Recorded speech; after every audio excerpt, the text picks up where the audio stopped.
Mark, I know there's a number of things that people put out in the landscape to help the purple martins in their survival, whether it's nest building or nurturing. Tell me about some of the things we could do to help them. Well, there's a couple of things we can do. One is that purple martins, like a lot of songbirds, benefit by having some calcium available to them. Their diet of insects is pretty low in calcium. And so if they have a supplemental source of calcium, such as eggshell or ground oyster shell, that can help them, at least help the females out in egg laying.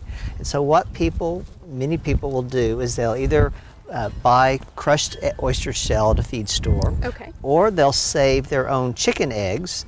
They'll toast them in the oven for a few minutes to kill any bacteria, help dry them out, and then break them up into little pieces and put them out on a plate or a shallow bowl in an open area. We've set this on a table that's just about 20 feet from the martin house, so the martins can see it and they'll come down and take some of that. Yeah, take what they want. And typically we just do this in April and May. You don't have to do it all through the summer, but just during that April-May egg laying period. Okay.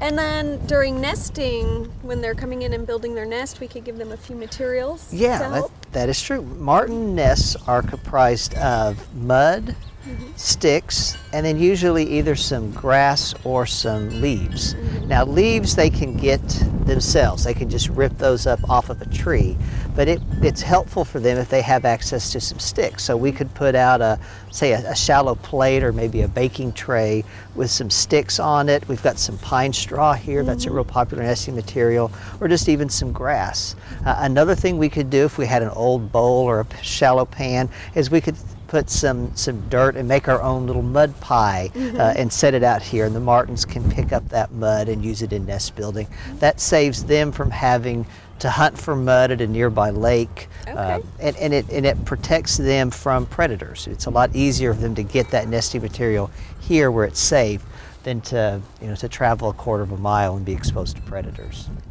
And this is not going to necessarily bring in the martins, but just kind of help their survival and help them as they become established. Yeah, you're exactly right. It's not gonna help you attract martins for the first time, but once you have an established colony, it's going to help them hopefully boost their nesting success.